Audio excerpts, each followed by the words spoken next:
एक पंडित जी थे। वो रोज घर घर जाकर भगवत गीता का पाठ करते थे। एक दिन उन्हें एक चोर ने पकड़ लिया और कहा, तेरे पास जो कुछ भी है मुझे दे दो। तब पंडित जी बोले कि बेटा, मेरे पास कुछ भी नहीं है।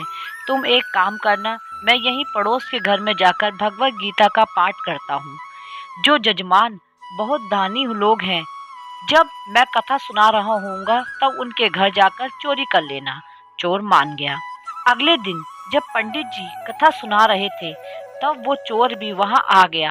तब पंडित जी बोले कि यहाँ से मिलो दूर एक गांव है वृंदावन। वहां पर एक लड़का आता है जिसका नाम कान्हा है। वो हीरो जेवरातों से लदा रहता है। अगर कोई लूटना चाहता है तो उसको लूटो। वो रोज रात को उस पीपल के पेड़ के नीचे आता है जिसके आसपास बहुत सी झाड़ियां हैं। चोर ने ये सुना और उसे बहुत खुशी हुई और वो वहां से चला गया।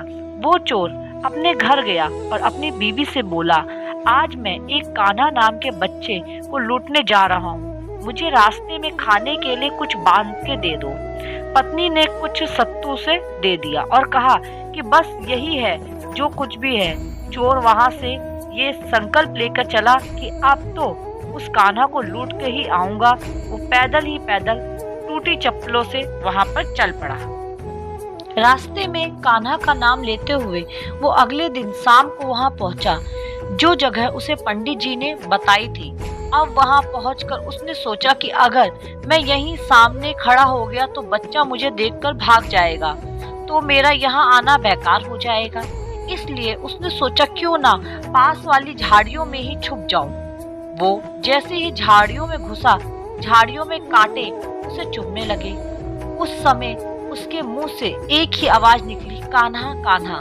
उसका शरीर लहूलुहान हो गया, पर मुंह से सिर्फ निकला, कान्हा आ जाओ, कान्हा आ जाओ। अपने भक्तों की ऐसी दशा देख के कान्हा जी चल पड़े।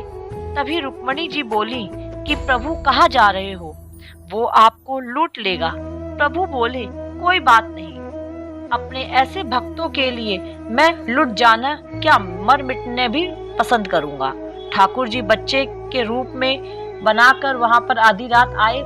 वो जैसे ही पेड़ के पास पहुंचे, चोर एकदम से बाहर आ गया और उन्हें पकड़कर बोला, ओ कान्हा, तूने मुझे बहुत दुखी किया। अब ये चाकू देख रहा है ना, अब चुपचाप अपने सारे गहने मुझे दे दे। कान्हा जी ने हंसते हुए सब कुछ उसे दे दिया। चोर हंसी खुशी अगले दिन अपने गांव वापस पहुंचा। सबसे पहले उसी जगह गया जहां पर पंडित जी कथा सुना रहे थे। जितने भी गहने वो चोरी करके लाया था उसका आधा उसने पंडित जी के चरणों में रख दिया।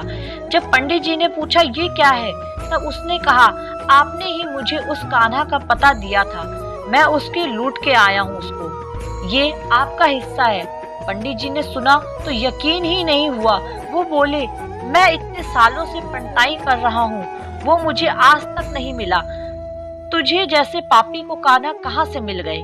चोर के बार बार कहने पर भी पंडित जी बोले कि चल, मैं भी चलता हूँ तेरे साथ वहां पर, मुझे भी दिखा कान्हा कैसे दिखते हैं। और वो दोनों चल दिए।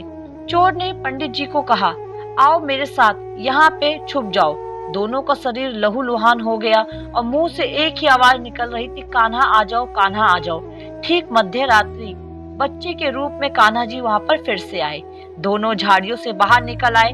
पंडित जी की आंखों में आंसू थे। वो फूट फूट कर रोने लगे।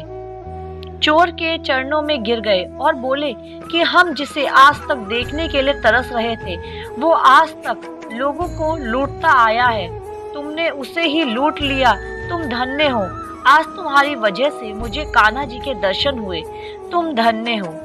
इस कहानी से हमें ये शिक्षा मिलती है कि ऐसा है हमारे कान्हा का प्यार। अपने सच्चे भक्तों के लिए जो कुछ उसे सच्चे दिल से जो भी पुकारता है तो वो भागे चले आते हैं।